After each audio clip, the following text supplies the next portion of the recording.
My wife betrayed me. My daughter told me who she saw with Mom while Elle wasn't home. Sitting at my desk, I found myself reminiscing about the 25 years since my spouse and I got married. I started reflecting on our honeymoon and those precious moments that still brighten my life. Thinking about that time in the Caribbean with my partner fills me with a mix of nostalgia and gratitude.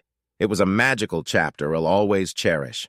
From the moment we arrived, it felt like we had stepped into a paradise, escaping the daily grind and discovering a serene peace that's hard to describe. Strolling along the beach with the sand between our toes and the waves whispering their secrets, we were enveloped in beauty. The air was heavy with the sweet scent of frangipani, a constant reminder of the love and tranquility that surrounded us. But it wasn't just the breathtaking scenery that made our honeymoon unforgettable. It was the experiences we shared. Trekking through lush jungles and uncovering hidden waterfalls felt like discovering Mother Nature's treasures together. We marveled at the sheer beauty and power of our surroundings. Our clifftop retreat in Barbados offered views that seemed to stretch on forever. Each sunset splashed the sky with vibrant hues, and as we held each other close, we were overcome with love and devotion. Evenings felt like a romantic symphony, with candlelit dinners on the beach under a star-studded sky, savoring fresh seafood and local delicacies. What truly made it magical was the love that sparkled in my spouse's eyes. The Caribbean wasn't just a destination, it became the heart of our love story, filled with moments and dreams we shared. Reflecting on our honeymoon reminds me of the profound beauty and depth of our relationship. It rekindled our love and strengthened our bond, providing us with moments of pure joy and serenity. I hold these memories dear, feeling immense gratitude as I look back on that lover's paradise 25 years later. Lost in thought, my secretary walked in and found me gazing out the window. "What's got you so happy lately? Did you win the lottery?" she teased. It dawned on me that I had been grinning and feeling content for 2 weeks straight. I mentioned that my spouse had been particularly loving and attentive, making me feel appreciated and cherished again. After so many years, it felt like a second honeymoon, and I was eager to spend more time with my partner, acting like a smitten teenager. I didn't want this newfound happiness to end. While my spouse and I have a solid marriage, 25 years can turn excitement into routine. Yet my partner had been unusually affectionate, seeking intimacy almost every night and reviving parts of our relationship we hadn't explored in years. I never suspected their affections had any motive beyond rekindling our marriage. I decided to surprise my spouse with a romantic evening. Leaving work early with a smile, I picked up 24 roses, a favorite wine, and chocolate-covered strawberries. Tonight, I plan to show my love and surprise my partner with a 7-night cruise to celebrate our enduring love. Entering the house through the garage, I went up the kitchen steps. Instead of my spouse, I found our 24-year-old child sitting at the table. I smiled, kissed her forehead, and asked, "Hey, sweetie, where's your mom?" 2 weeks earlier, my child had a heart-to-heart with their mother. "I love your dad so much, and I'm terrified that if I go through with this, I'll hurt him. Mom, Dad loves you. And hell understand. You said yourself you need something more than what you've had before, and Dad isn't getting any younger. Hell understand your needs and let you have this one-time pleasure. I can't face your dad and tell him I'm going on a date with another man. It's impossible. Then let me handle it. The man will be waiting for you at the restaurant at 7:00 p.m., and you'll be ready to leave by 6:00 when Dad gets home. I'll explain everything to him, and you'll get the experience you crave." "Honey, I agreed to this date, but I have serious doubts. This feels so wrong. How can I look your father in the eye for the next 2 weeks knowing I've agreed to go out with another man? Don't tell him anything. Show him how much you love him during these 2 weeks. Let him know he has nothing to worry about. When I explain everything, he'll understand. It's not about love, just new friendships and a bit of fun. Reach out to him, rock his world, and when I explain it that evening, he'll welcome you back with open arms. Dad loves you and is willing to do anything for you. He's always given you what you wanted, showing his love. Maybe you're right. It's just one date, and it doesn't mean I'm leaving Dad for another man. Having a fun night out 25 years later shouldn't be a problem. I'll show Dad how wonderful he is and how much I love him every night until date night. Then, when I get back, I'll try to make him the happiest man in the world. Mom, Just make him feel loved and appreciated. He's a great guy, and he'll give you this one-of-a-kind experience. Now I have to get home and cook dinner for my partner. Thanks, sweetie. Say hi to your partner. When will you two give us grandchildren? Soon. We've already talked about it and plan to start working on it in a few months, my child said before heading home. My spouse found themselves alone in the art studio I had built for them behind our house, facing their latest project. Lately, they struggled with creativity, burdened by thoughts of being with another person. However, our child's advice echoed in their mind, and suddenly their brushes danced on the canvas, bringing vibrant colors and emotive landscapes to life. Confident they were doing right by themselves, my spouse sat in solitude, feeling a wave of peace wash over their guilt. My partner might be upset initially, but I believe I can make them see I truly adore them, and they've been an exceptional spouse and parent. I'll be the best partner and show them my love, they thought. That evening, as part of their plan to shower me with affection, my spouse put on my favorite nightgown after their shower, styled their hair, and applied makeup. Greeting me as I returned home, my partner, dressed in the nightgown and heels, led me to the bedroom where they undressed me and surprised me with a long-neglected act of passion. They pleased me in ways I hadn't experienced in years. My smile filled my spouse with warmth and happiness, making them wonder why they hadn't done this sooner. This is the best welcome home I've had in ages. What's the occasion? Honey, I just wanted to remind you how special you are and how much I love you. Did you enjoy it? They asked. I did. It's been so long that I forgot how much I missed it, I replied. Feeling pleased, they pulled me onto the bed and we shared passionate kisses for several minutes. It was the most fulfilling intimacy we had experienced in years, causing my spouse to rethink their plans with the other person. Over the next few weeks, our connection deepened. I became a happier person, constantly smiling, laughing, and showing affection. My spouse found themselves in a better place than they had been in a long time and began to reconsider their planned date night. They even discussed the positive changes with our child, questioning if they still needed to go through with their original plans. Mom, this is wonderful, but don't cancel just yet. Let's see how the next 2 weeks go. Enjoy each other and see where it leads. You don't need to cancel now. We can reassess in 2 weeks. You can always cancel last minute if needed. But remember, this chance might not come again. All right, maybe you're right. Remind me about the other person's situation. I know he's your friend's father, but I need more details. Sure, Mom.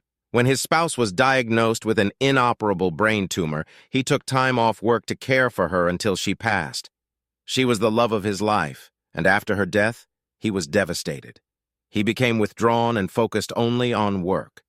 When Anna and I suggested he start dating, he admitted he didn't know how to be with anyone else. Hearing his story made me realize I might have a solution for both of you.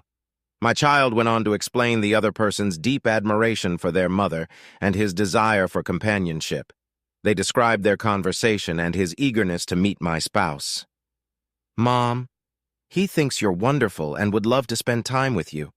I'll give him your number and you two can arrange to meet. He's about 10 years younger than you and I know you'll get along well. He just needs someone to talk to and befriend, and I believe you can help each other. The next day, the man called my spouse, and after a delightful conversation, he invited them to spend time with him. When he complimented their photo and expressed how much he looked forward to their meeting, my partner felt a surge of excitement. The thrill of doing something new and his flattering words gave them butterflies. They agreed to meet him and said they were looking forward to it. He offered to pick them up, but they preferred to meet him at the restaurant. They texted each other daily, their exchanges becoming more playful as the meeting approached. By the time the day arrived, my spouse's text messages would not have passed the simplest test of loyalty. They were constantly excited, imagining what lay ahead. Despite this, they tried not to neglect me and put more effort into our intimate moments every evening. Now, I walked around with a grin on my face, and my spouse walked around with a newfound desire. This new level of connection exceeded their wildest dreams. I adored my child and thought she was the most beautiful girl in the world. I was so proud of the woman she had become. I wished I had spent more time with her as she grew up. But I worked hard to provide a good life and tried to be there for her as much as possible. I smiled when I saw her, but felt a bit surprised.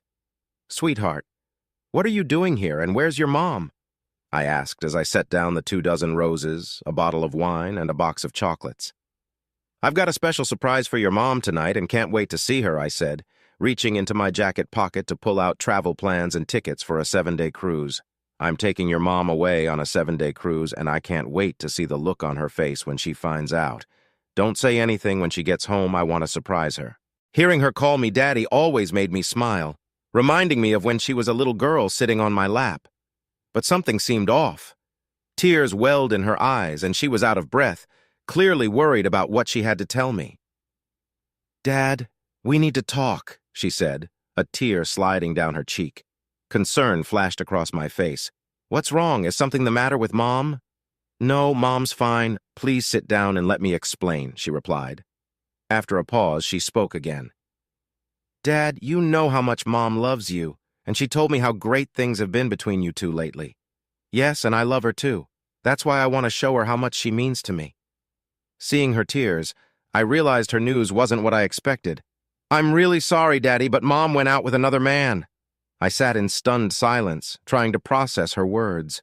Her tears flowed as anger ignited within me. "Sweetie, what are you saying? Where's your mom?" I demanded, my voice rising in frustration.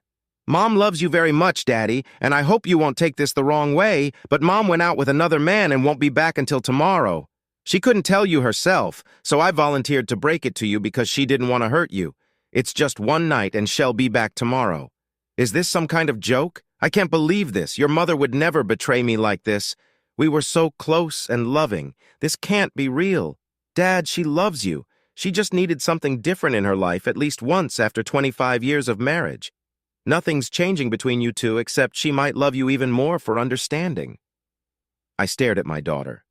"Why are you involved in this? Your mom shouldn't have dragged you into it, and I should be talking to her, not you. How did she get you into all this? Dad, Mom and I have always been close, and we share everything. She said things had slowed down between you two, and she no longer felt the spark. My friend's dad lost his wife a few years ago, and he also needed someone to connect with." "Well, I introduced them," she admitted quietly. I stood up abruptly, knocking over my chair. "Are you serious? You set your mom up on a date with another man? Is that what you're telling me?" Lowering her head, my daughter remained silent. Meanwhile, I paced back and forth in the kitchen, trying to comprehend the situation. "Damn it, answer me!" I yelled, towering over her. "Did you arrange this? Is my wife, your mother, on a date with your friend's dad because of you?" At my angry outburst, my daughter flinched. "I'm really sorry, Dad. Yes, I did. It sounds bad when you put it like that, but I was trying to help a friend." "Help a friend? What about me? What about our family? How could you do this?" I demanded, my voice rising in anger. "Where is she now? And why did you say she won't be back until tomorrow? They went to a restaurant. I don't know which one. Then they're spending the night together. Just this once. She'll be back tomorrow. Dad, she loves you. She's been telling me for the past 2 weeks how much she loves you and doesn't want you to be hurt. It's just one night. She thought you'd understand and give her this one chance. So is that it? I thought her newfound affection over the last 2 weeks was genuine. But now you're saying it was just her way of easing her guilt? Well, this isn't going to end well, I assure you." Tears streamed down my daughter's face. "Dad, it's not like that. She never pretended or tried to hurt you. She wanted to show you how much she loves you. Can't you give her one night? You know she loves you and can't imagine life without you. She talked about looking forward to your retirement and spending time with your grandchildren. We plan to have kids and we need you both. Ironic, isn't it? That dream ended when she agreed to go out with someone else. Who is this guy? He's my friend Anna's dad. He's really nice and I think you'd like him." "Oh, great. So I'm supposed to be friends with the guy who's dating my wife? Maybe we can be drinking buddies, and I can let him borrow your mom on weekends. Is that your plan for me?" My daughter slumped into her chair, realizing the magnitude of her mistake. My words hit her hard, shaking her to her core. After pacing the room, I managed to regain some control. Turning to my daughter, my voice was filled with venom, my pain and anguish clear. "Listen carefully. Leave now. I need time to process what you and your mother have done to me. I don't want to see or hear from you. No calls, no messages. Your betrayal is unforgivable. You are dead to me. Understand? I'm no longer your father and you're no longer my daughter. Get out of my house and never speak to me again." My daughter wept openly, her head in her hands. "Dad, please don't say that. I love you and want to stay here tonight. Mom and I planned for me to stay with you. We don't want you to be alone. The disrespect you've shown makes me question if you ever truly respected or loved me as your father. You're just like your mother. I worked tirelessly to provide for you both, and this is the thanks I get? Turns out I'm just a meal ticket, never earning respect from either of you." Amid tears and sobs, she pleaded, "Dad, I love you. Please reconsider. Let Mom explain everything tomorrow. You've had 25 wonderful years together, and I know you love her. Give her this one thing, and she won't leave you. She can have whatever she wants, but she'll never have me again. Forgiveness is beyond me. Everyone involved will face consequences, including the man who took my wife. Now go. You've shown your true colors. You still have your mother. Nothing changes for you.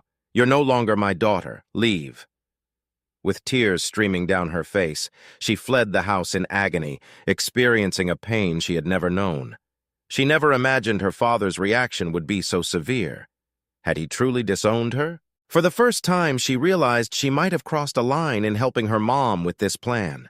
She knew he loved them both, but his fury was undeniable, and she prayed for his forgiveness.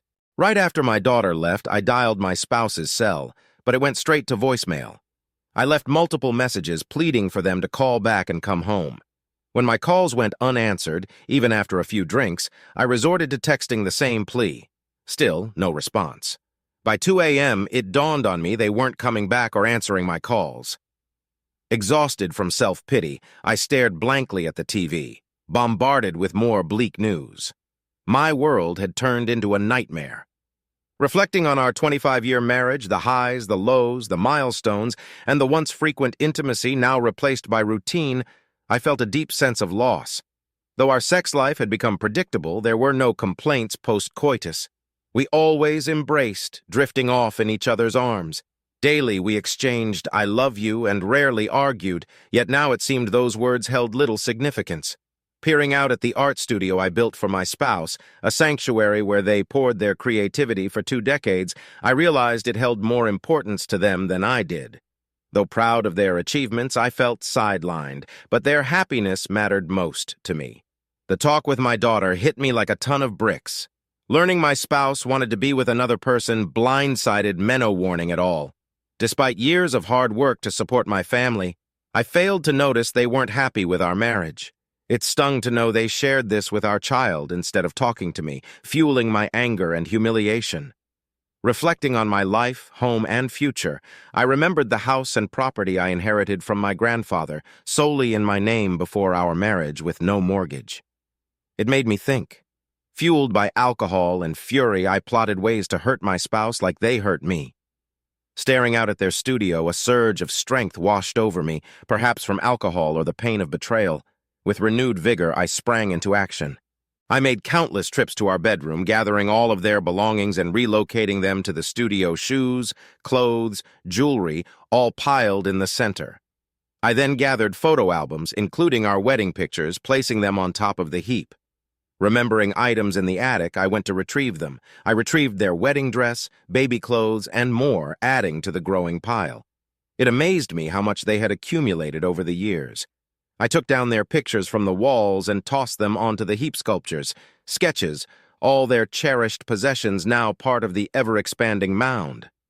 I felt tense but decided to wait, giving them a chance to return or respond to my calls and messages. If I didn't hear back, I'd go through with my plan. I double-checked the house, making sure everything important to them was in the studio. I grabbed a 20-liter gasoline can from the garage and headed to the studio, preparing. In the meantime, I went online, canceled our joint credit cards, transferred money to my account, withdrew cash from the safe, and packed a few suitcases, loading them into my truck.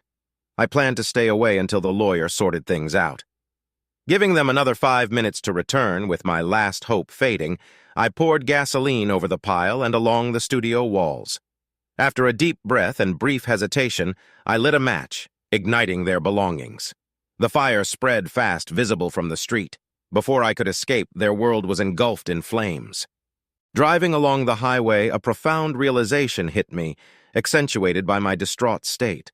Overwhelmed by sorrow, tears streamed down my face. It dawned on me that my once happy marriage had met the same fate as the studio consumed by flames. Unexpectedly, the fire spread to the back porch, endangering the house. Thankfully, firefighters arrived quickly, saving the house from complete destruction. However, it suffered significant smoke damage and would need extensive repairs before it could be lived in again. Meanwhile, I checked into a motel 60 miles away from the charred remnants of my marriage, paying in cash to avoid detection. Exhausted and overwhelmed, I turned off my phone and collapsed into bed, falling into a deep sleep until noon. Upon waking, I found dozens of missed calls and texts from my child, spouse, and the sheriff. My spouse's story. After exiting the Uber, they met the other man at the restaurant, feeling both nervous and excited. The handsome man waiting for them at the reception desk smiled warmly. He took in their little black dress, sheer tights, and matching high heels with appreciation. His eyes lingered on their neckline, and they felt a spark of confidence.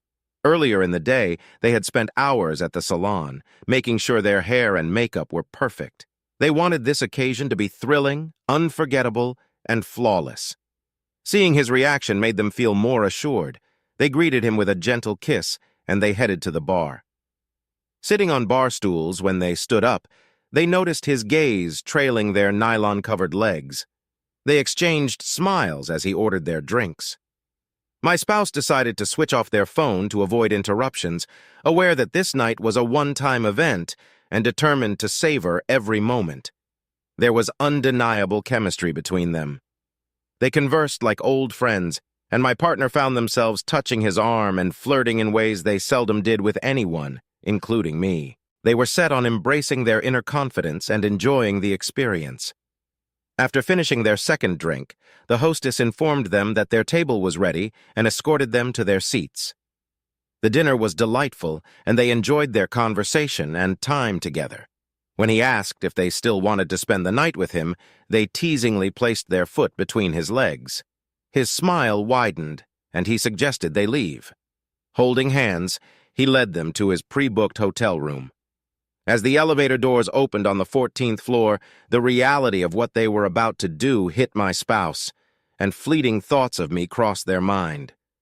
Sensing their hesitation, the man pulled them close, giving them a tender, reassuring kiss. In that moment, all thoughts of their spouse and marriage faded away. Tonight, they were his, ready to embrace and revel in this experience. "No, I wasn't here last night, and I have no idea what happened," they replied, trying to steady their voice. "Are you her partner?" he asked, turning to the man.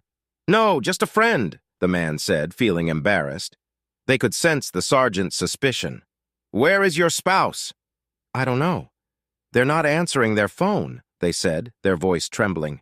"And where were you last night?" he inquired. "I was with this friend at a hotel," they admitted, realizing how damning this sounded. "Are you and your spouse separated?" the sergeant continued. "No, we're not separated. We were happily married," they stammered, realizing how foolish they sounded after admitting to spending the night with another person. "Do you know where they might be now?" the sergeant pressed. "No, I really don't. They're not responding to any calls," they said, feeling increasingly desperate. "We need to speak with them." "When you reach them, please give them my number," the sergeant said, handing them his business card. They were overwhelmed with a mix of anger and fear at the loss of their studio and all their work, and fear of my reaction and what this meant for our marriage. They needed to find me and talk to me. They called our child. "Do you know where your father is?" "No, Mom. I haven't heard from him since last night. Why didn't you stay with him like we planned?" "He threw me out, Mom. He said I was no longer his daughter," she replied, her voice breaking. Hearing those words sent a chill through their body. Hearing this from me was unimaginable. Upon entering the house, they noticed the smoke damage on the walls and the foul odor lingering in the air.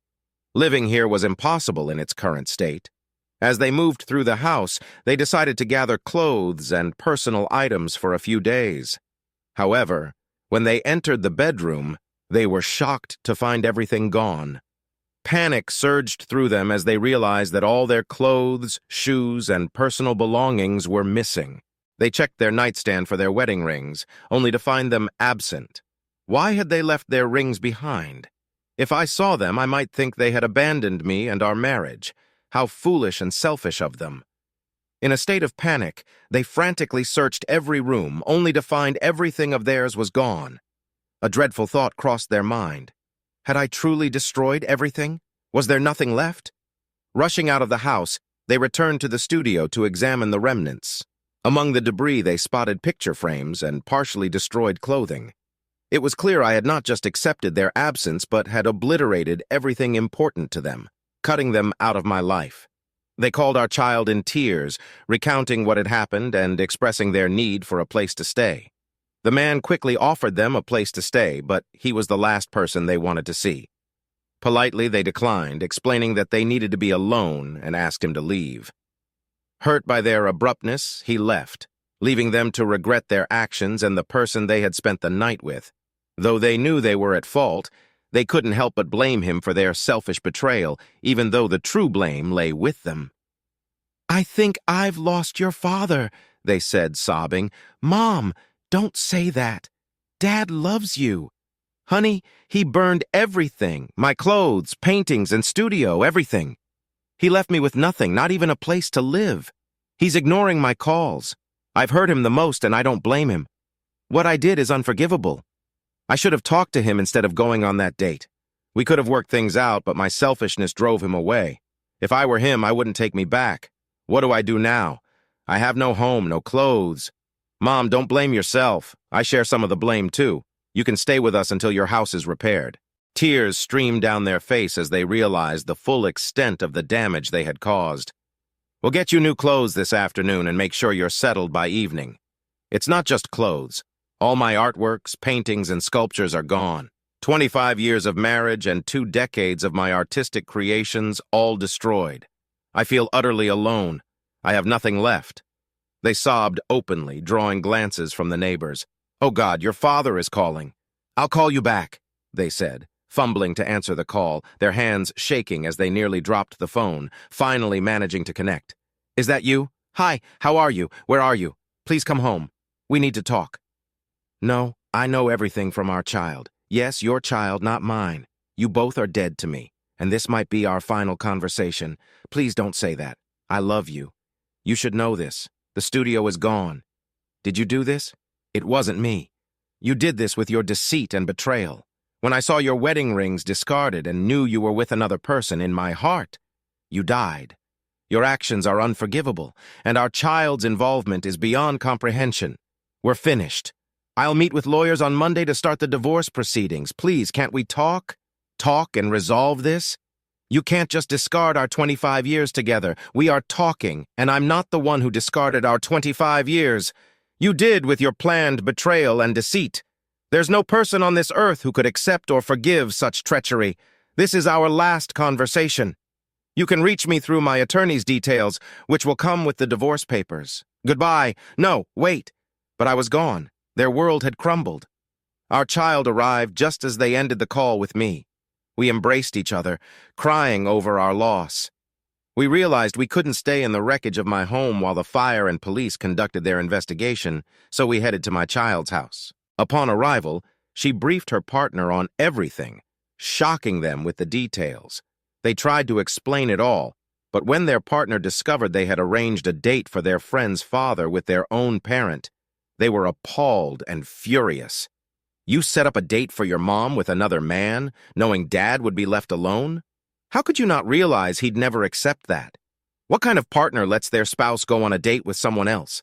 Is this what you plan to do when we're older? Betray me like Mom did to Dad? He was a good man, and you and Mom were his whole world. What have you done? You've ruined a good person and pushed them to do unimaginable things. I can't believe you'd be so thoughtless. I need to think about our future. Right now, having kids with you is on hold until I figure out where you stand." His anger shocked her. She was surprised by his lack of understanding of her mother's situation. It was just one date after 25 years of marriage, for heaven's sake. Later, she realized the real issue was the end of her parents' marriage, her father's loss, and her mother's shattered happiness. Soon, they'd all face the consequences of her actions. 5 long days later, I returned home to assess the damage. I decided against filing an insurance claim to avoid more potential costs. In my meeting with the lawyer, I made it clear the house was mine and not up for debate. My spouse could have half our savings, but no alimony. If they resisted, I'd sue for adultery, exposing their affair with our daughter's friend's father. Divorce papers were already in motion. I also sought advice on criminal arson charges, but learned that without an insurance claim, it likely wouldn't proceed unless I made a false report. A neighbor who knew our child called her when she saw me return home. My child hurried over. I was checking the damage and figuring out what repairs the house needed when I heard the front door open. "Dad? Dad, where are you?" My daughter's voice echoed through the house. I stayed silent, focused on assessing the damage. Looking out the window at the pile of ashes that was once my spouse's studio, I couldn't help but feel a grim satisfaction. My child found me in one of the bedrooms and rushed over, wrapping me in a hug. "Daddy, I'm so sorry. Please forgive us. We love you. I can't forgive either of you. I already said not to talk to me again. Please let me go and leave me alone. You say you're my daughter and that I must forgive you. Listen, you're no longer my daughter, just a deceitful person who broke my heart. Now leave me alone. Dad, Mom needs you. She's living with us and misses you terribly.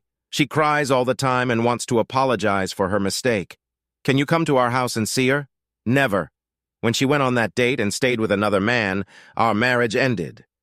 She even left her wedding rings behind, sealing the end of our marriage. It's done and I won't speak to her again. Both of you can reach me through my lawyer. I'll get a new phone and number today.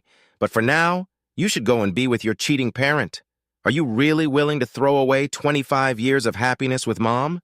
No, not me. Your parent threw away those 25 years as soon as they took off their rings and went to their lover. It was you and your parent who destroyed my 25 years of happiness, and for that, you'll never forgive or forget. Now get out of my house." For the second time, my child ran out of their childhood home in tears. My words declaring she was no longer my daughter were devastating. Even years of therapy couldn't erase the pain of my words. The following day, my spouse received the divorce papers and realized their affair had ended our marriage. They tried to reason with me, went to counseling, and attempted to speak with me, but all efforts were in vain. I had cut off contact with them and our child. Their partner eventually reached out to me, expressing anger and disappointment over their actions. Their partner reconsidered having children due to my child's betrayal, and they entered couples counseling to save their marriage. My spouse had hoped to return home after I rebuilt it, but the divorce made it clear that the house was mine. They received half our savings and $2,500 monthly in alimony for 10 years. Though I initially refused to pay, I eventually complied with the court order. Now they had to find work after 25 years of relying on me. They moved from our child's place to a small apartment near the city center and started working at an art gallery to get by. My spouse's artistic freedom was suddenly at risk. No longer could they spend hours in my beautiful studio or enjoy the lake view from the big windows I had gifted them.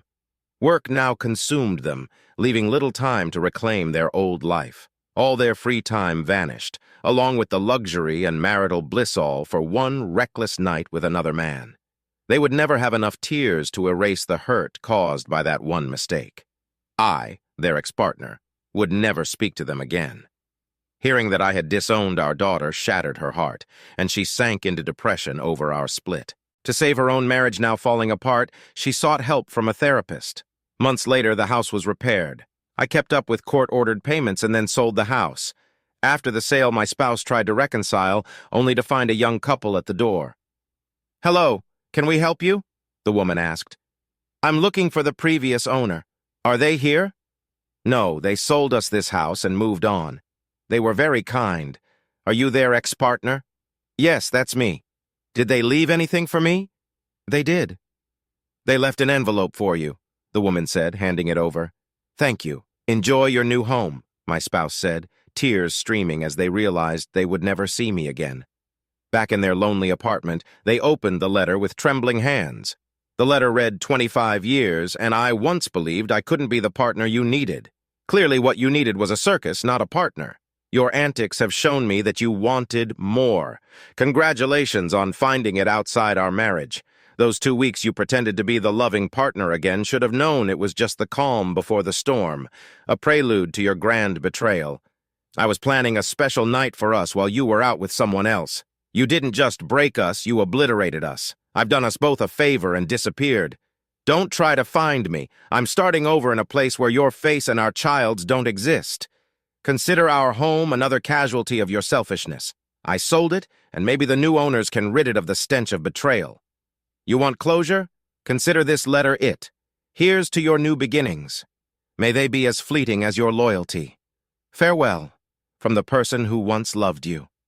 They thought they had no tears left, but after reading the note, they cried all night, hugging their knees tightly. The thrill and memories of the wonderful times with the man faded, overtaken by regret and sorrow. At 48 and alone, they realized their days ahead without me looked bleak. They had traded their life of comfort and love for a moment of reckless pleasure. I confronted the other person late one night, just before he was about to leave for Ecuador. When the door opened, I stormed in, revealing I was the partner of the person he had been with. He tried to justify his actions, claiming he believed my spouse was okay with it and wouldn't have pursued them otherwise. I wasn't interested in his excuses.